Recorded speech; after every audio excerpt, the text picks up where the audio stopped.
Welcome to Barstool Bench Mob, presented by High Noon Hard Seltzer. I'm on a train. I got kicked out to the poor people's seat. I'm in the middle of nowhere. It says I'm going to Pittsburgh. I hope it's the right train. We got coaching drama, boys.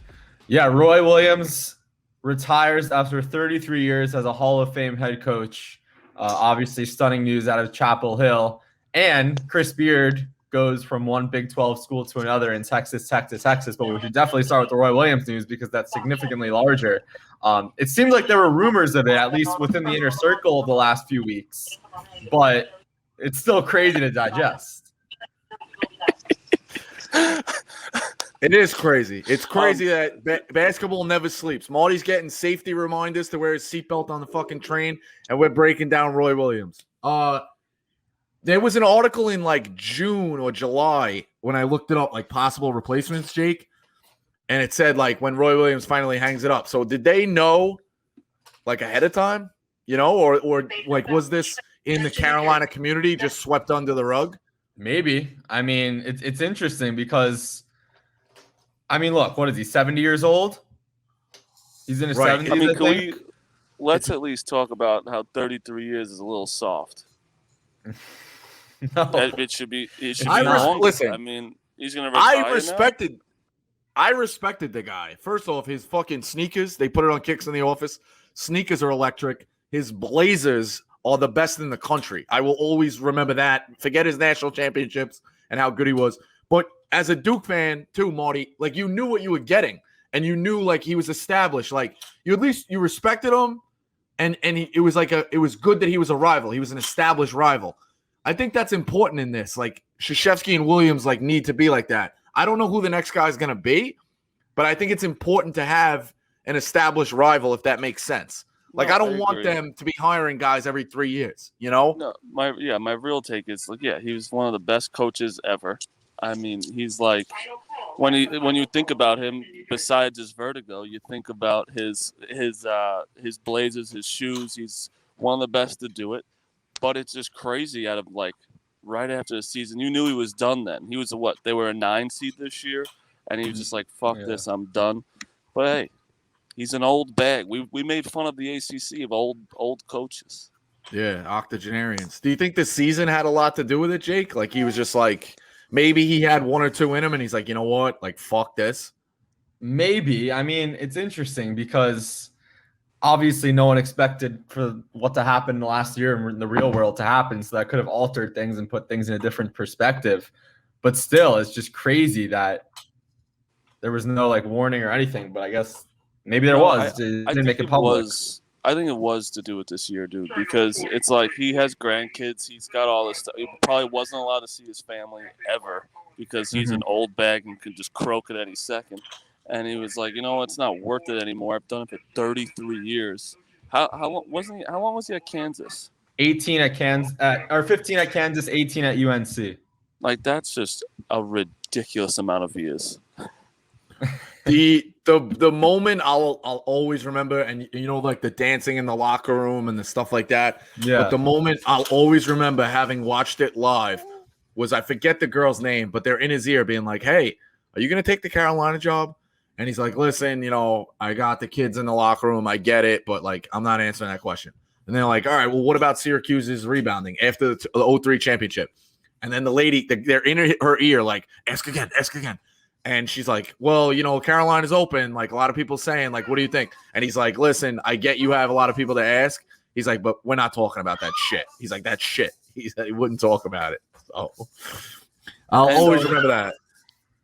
But seriously though, like, who is one person you could even think of to fill that job? I wouldn't even want to. That's way too big of shoes to fill. I think anybody wants Carolina. I mean, I said it obviously. I don't think they're doing it, but it's Brad. To me, it's Brad Stevens and Jay Wright. Oh, and then there he goes. What do you want me to say? There he goes. It's Carolina. You can't rebuild. You can't rebuild. ESPN. You're Rico Bosco, ESPN. Okay. Jay Wright or Brad Stevens. Brad Stevens said no to everything. All right, you're gonna hire the guy from UNC Greensboro, and then he's gonna, because that's who they're gonna fucking hire. So yeah, the 2 names I've seen this morning. What else? Who else you want me to say? They should hire Ryan Hyland, John Jay College. No, that's who they should hire. You want to rebuild? Jordan. Get a young guy then. He's 33 years old. Or Nolan Adams. Rico Bosco's wants Michael Jordan to be the next UNC coach. Michael Jordan would be the worst basketball coach in the history of the planet. No, I don't want Vince Carter to do it. Wes Miller is the UNC Greensboro coach who played at North Carolina. Obviously, UNCG has been a great mid-major power in the SoCon. So that would make sense just because they keep it in the family. And also Hubert Davis, who obviously used to be on ESPN College Game Day and is now an assistant there. You don't like that? Why? You can't have Hubert Davis as your coach. Too early. Way too early. And you can't have a head coach named Hubert. That's the most ridiculous thing ever. But realistically, I think it's too early. And it's like, I don't think you just move someone up from the assistant right now. I think you got to go after a big name. But if the alumni base wants a Tar Heel, those two would make sense. Who else is on the radar then? I mean, like, I don't know. Who else is on the radar besides Wes Miller? I mean, people keep tweeting at me the Jet. Do they mean Kenny Smith? Yeah, that's a Jet. Kenny Smith's gonna go from a fucking TV studio to be the head coach. I mean, it's the head coach of North Carolina, Blue Blood. I couldn't believe it. I looked it up. I'm like, does somebody I don't know have a fucking nickname, the Jet? I was like, I know Kenny Smith, but I'm like, is this a different guy? Who's the Jet?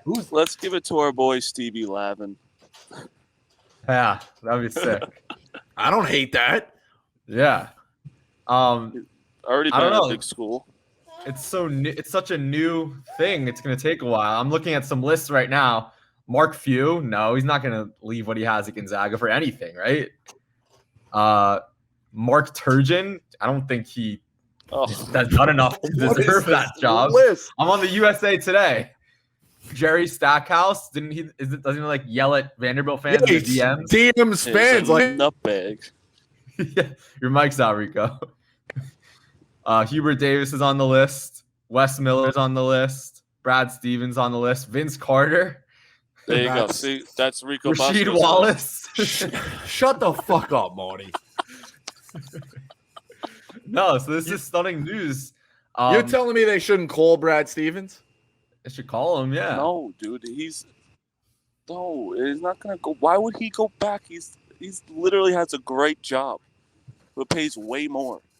Yeah, but in the NBA, you could be run out of town at any time, and Carolina might fucking match it. And guess what? When he gets run out of town, he can get any job he wants in college. Yeah. All right. Well, yeah. All right. But if they hire another guy at Carolina, all right, whatever. I don't know. What about our guys? Here's the thing. You want it? Okay. You want a fucking a big circle where we admit our problems? Hi, my name is Rico, and I want Brad Stevens back in college, and I'm addicted to saying it. I want to will it into fruition. You want me to admit my problems? That's my problem. I want him back. What about our guys, Oates or Muss? Is it too soon after it just settled in the SEC? Listen, no disrespect to Muss. I just feel like he's building something down there. I didn't want to put his name out there to be like, oh, he's leaving Arkansas, especially how close we are with them. You know, I didn't want to like overstep my boundaries. We're just absolutely. He absolutely should be considered, and Oates absolutely should be considered. Yeah, I think it's an honor. I can't see Arkansas. I can't see Muss leaving. I definitely could see Oates going. That would be unreal. You met him against Coach K? They already have a rivalry. I'd have to be like a so fast. Nah, I'd have to be like a Carolina guy a little bit. I fucking love Oates, man. I would love to hate Oates. I would love to. Oh, first of all, Oates is also a monster fucking Blazer guy. Yeah, he can hold down the tradition. But in terms of legacy, I'm just excited that I get to hate, like, because Coach Roy, like, you can't really hate him. Like, I could hate him because I'd have known nothing, obviously, besides him from being a Duke fan. Like, he's been there since, like, 80-something, right? He's been there since, 2003. No, dude, what? No. Coaching since 80-something. Yeah, I guess. No, he took a break at Kansas. He was an assistant at UNC from 78 to 88. Yeah, that's why they wanted him. 88 to 03, and then UNC 03 to 21. And then See, we there forgot. you Sorry, go. we forgot 1973 to 78. I'm The head always coach at Charles D. Owen High School. Dude, he was a head coach of Kansas for 20 years. What are you talking? 15 years. What are you talking about? I just said he coached in a championship game. They had to recruit him back. All right. Yeah, Syracuse beat him. I'm not doing that. And then he left. I can't have this conversation. But in terms of legacy, I'll be honest, I didn't know there were two coaches in between Dean Smith and Roy. They were each there for 3 years. Hold on. Brad Daugherty. Yeah. Okay. No, Matt Daugherty. Matt Daugherty. And Brad was the player. And I'm not gonna know the other guy's name, but he was a disaster too. Who was it? Bill Guthridge. Yeah. They went over 500 each year though, so maybe something happened. I don't know. I mean, they just needed a fucking 90s. Yeah, so obviously for Roy, who obviously coached with Dean Smith when he was an assistant there, because Roy was, as we mentioned, 78 to 88 was an assistant. For there to be two head coaches in between and to fill his mentor's shoes like that is impressive, obviously. All right, I'm done sucking Roy's dick. Duke is going to hammer UNC for the next decade. Coach K will die on the court. He can't do his dang gambit thing anymore and just get away with it. Go play with your grandkids, you dunzo. Go Duke. If you had to guess, who gets the job?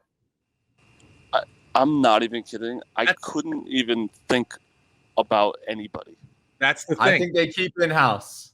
They can get anybody they want. That's where it's such a weird job because they could go get anybody they want, but do they want to keep it Carolina?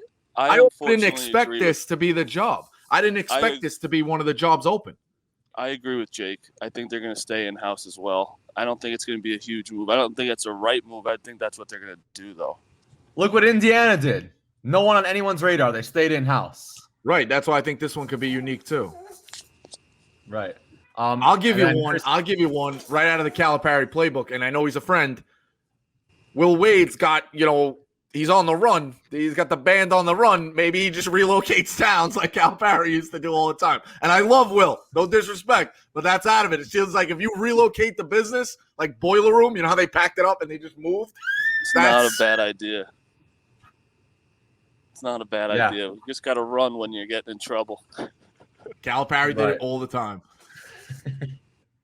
And then Chris Beard goes from Big 12 to Big 12, from Texas Tech to Texas, which I guess was rumored for a little bit these last few weeks, but it's still crazy to stay in the conference like that, right?